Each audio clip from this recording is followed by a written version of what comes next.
அனைவருக்கும் வணக்கம். இன்னைக்கு நாம பார்க்க இருக்கிறது பொங்கலுக்கு வெளியான கார்த்தி, கீர்த்தி ஷெட்டி, சத்யராஜ், ராஜ்கிரண் மற்றும் பலர் இணைந்து நடித்திருக்கும் வா வாத்தியார் திரைப்படத்தை பற்றி தான். வாங்க பார்க்கலாம்.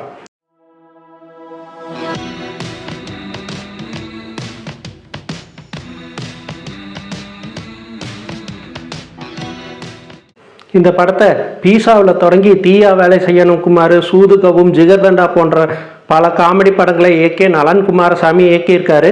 இந்த படத்துக்கு சந்தோஷ் நாராயணன் இசையமைச்சிருக்காரு. ஜார்ஜ் சி வில்லியம்ஸ் இந்த படத்துக்கு ஒளிப்பதிவு பண்ணியிருக்காரு. இந்த படத்தோட கதை கரு அப்படிங்கிறத பார்த்தீங்கன்னா ஒன்று தாங்க, எம்ஜிஆர் எம்ஜிஆர் எம்ஜிஆர் எம்ஜிஆர் மட்டும்தான். அப்படின்னா என்னென்னா, 80களில் எம்ஜிஆர் ரசிகராக இருக்கிற ராஜ்கிரண் அவரோட நண்பர்களோடு சேர்ந்து 24/12/1987 அன்று குடியிருந்த கோயில் படத்தை ஒரு திரையரங்கில் அவரோட சொந்த செலவில் வாடகைக்கு பிடிச்சி போட்டு பார்த்துட்டு இருக்காரு. என்ன காரணம்னா, அன்றைய முதல்வரான எம்ஜிஆர் மிகவும் கவலைக்கிடமான நிலையில் மருத்துவமனையில் அனுமதிக்கப்பட்டிருக்காரு. அவர் நேரில் பார்க்க முடியலனாலும் அவரோட இந்த படத்தை நான் பார்த்து நாம் அவருக்கு உண்டான நன்றியை செலுத்தலாம் அப்படின்னு சொல்லி பார்த்துட்டு இருக்காங்க. அப்படி இருக்கிறப்ப பாதியிலேயே படம் நிறுத்தப்படுது. என்னன்னு கேட்டால், மருத்துவமனையில் அனுமதிக்கப்பட்டிருந்த எம்ஜிஆர் காலமாயிட்டார் அப்படின்னு சொல்லிட்டு. அது சரியாக அதிகாலை 3:30 மணிக்கு. ஸோ அந்த சோகத்தோடவே வீட்டுக்கு வராரு. அவரோட மருமகளை பிரசவத்துக்காக அரசு மருத்துவமனையில் அனுமதிச்சிருக்காரு. அப்போ அவருக்கு ஒரு ஆண் குழந்தை பிறக்குது. அந்த குழந்தையும் அதே 3:30 மணிக்கு பிறக்குது. அந்த குழந்தையோட கால்லையும் உள்ளங்காலில் எம்ஜிஆரோட உள்ளங்காலில் இருக்கிற மாதிரியே ஒரு மச்சம் இருக்குது.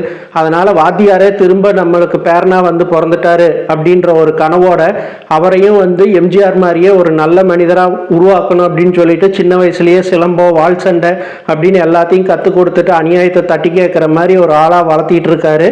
அதே மாதிரி அதுக்கு ஒரு அதிகாரம் வேணும், அதுக்கு நீ போலீஸாக தான் ஆகணும்னு சொல்லிட்டு போலீஸாக ஆக்கிறதுக்கும் அவர் முயற்சி பண்ணிட்டு இருக்காரு. இந்த மாதிரி ஒரு காலகட்டத்தில் அந்த பையனுக்கு எம்ஜிஆர் மாதிரி இருந்தால் நம்மளால வாழ்க்கையில் சாதிக்க முடியாது, நாம் நம்பியார் மாதிரி ஆயிடலாம் அப்படின்னு சொல்லிட்டு நம்பியார் மாதிரி கெட்ட செயல்கள் நிறையா பண்ணணும் அப்படின்னு சொல்லி பண்ணிட்டு வளர்ந்துட்டு வர்றான். அது அவனோட குடும்பத்தில் எல்லாத்துக்குமே தெரியுது, அவனோட தாத்தாவை தவிர.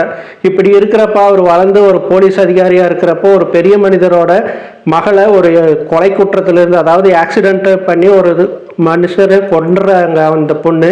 அதிலிருந்து அவங்கள வெளியே கொண்டுட்டு வர்றதுக்காக இவர் உதவுறதுல பெரிய தொகையும் இவருக்கு கிடைக்குது. அதே மாதிரி நடுவில் ஒரு சஸ்பென்ஷனில் இருக்கிறப்போ அந்த போலீஸ் வேலையும் திரும்ப வாங்கிக்கிறாரு. ஸோ இந்த மாதிரி பொய்யெல்லாம் அவர் சொல்லி அவர் தனி ட்ராக்கில் போயிட்டுருக்கிறது ஒரு கட்டத்தில் அந்த தாத்தாவுக்கு தெரிய வருது. அதிர்ச்சியிலேயே அவர் இறந்துடுறாரு. இறக்குறப்போ தன்னோட தலைவரான எம்ஜிஆர் கிட்ட என் பையனை நீ தான் காப்பாற்றணும், அவனை நல்வழிப்படுத்தணும் என் பேரனை அப்படின்னு சொல்லி அவர்கிட்ட ஒப்படைச்சிட்டு போகிற மாதிரி சொல்கிறாங்க.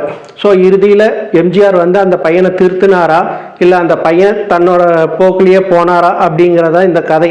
ஸோ எம்ஜிஆரை பற்றி பேசுகிறோம் அப்படின்னு சொல்லிட்டு எம்ஜிஆரோட தேதிகள், அதாவது அவர் பிறந்த தேதியை ஹீரோவோட பைக்குக்கு நம்பராக வைக்கிறது, அவர் முதல்வரான தேதியை அவரோட ஜீப்புக்கு நம்பராக வைக்கிறது அப்படின்னு சொல்லிட்டு அவரோட நோட்ஸ் அங்கங்கே விட்டுட்டு போகிறாங்க. அந்த வரையில் இது நல்லா இருக்கு. ஆனால் எம்ஜிஆர் ஹீரோவோட மனசில் ஒரு ஸ்பிளிட் பர்சனாலிட்டி மாதிரி மற்றவங்களை, அதாவது அநியாயம் பண்ணுறவங்களை அடித்து கொள்வது ஓரளவுக்கு பார்க்குறதுக்கு காமெடியாக இருந்தாலும் ரியலிஸ்டிக்காக நம்மளுக்கு ஒட்டவே இல்லை.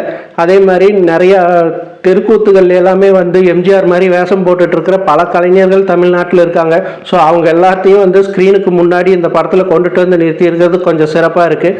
அதே மாதிரி எம்ஜிஆர் மாதிரியே வேஷம் போட்டுட்டு குதிரையில் வந்துட்டுருக்கிற ஆனந்த்ராஜோட கேரக்டர் கொஞ்சம் ரசிக்கும்படியாக இருக்குது. மற்றபடி சந்தோஷ் நாராயணனோட பின்னணி இசை ஓரளவுக்கு இருந்தாலும் ராஜாவின் பார்வை ராணியின் பக்கம் அப்படிங்கிற ஒரு அழகான பாட்டை அவருக்கு அடித்து குதிரை வச்சிருக்கிறது கொஞ்சம் கூட ஏற்புடையதாக இல்லை. கார்த்தி எப்பவும் போல ஒரு ஜோவியல் கேரக்டராகவே இந்த படத்துலேயும் போயிருக்காரு. அவருக்கு கொடுத்த வேலையை அவரோட பங்குக்கு அவர் சிறப்பாக செய்திருக்காருன்னு தான் சொல்லணும். அதே மாதிரி ராஜ்கிரனுக்கு போட்டிருக்கிற மேக்கப் அவரோட வயசுக்கு நம்மளுக்கு ஒட்டவே இல்லை. ஆவிகளோட பேசுகிறேன்னு சொல்லிட்டு இருக்கிற ஹீரோயின் கீர்த்தி ஷெட்டியோட கேரக்டரும் ஒட்டலை. அவர் படத்துக்கு எதுக்குன்னே தெரியல. அந்த அளவுக்கு அவரோட கேரக்டர் படத்தோட கதையோட ஒட்டாமையே கடைசி வரையிலும் போயிட்டுருக்கு. அதே மாதிரி ஒரு பெரிய அரசியல் புரோக்கராக இருக்கிற சத்யராஜ், அவரோட பொண்ணு சும்மா வராங்க, ஒரு பெரிய டீல் பேசுகிறாங்க, கடைசியில் ஒன்றுமே இல்லாமல் செத்து போகிறாங்க. இப்படி பெரிய பெரிய ஆர்டிஸ்ட்டை எல்லாம் தேவையில்லாமல் வீணடிச்சிருக்கிறது இந்த வாவாத்தியார். மொத்தத்தில் எம்ஜிஆர் ரசிகராக பார்த்து ரசிக்க முடியாத மாதிரி தான் இந்த படம் இருக்குது. மீண்டும் ஒரு நல்ல விமர்சனத்தில் சந்திப்போம். நன்றி.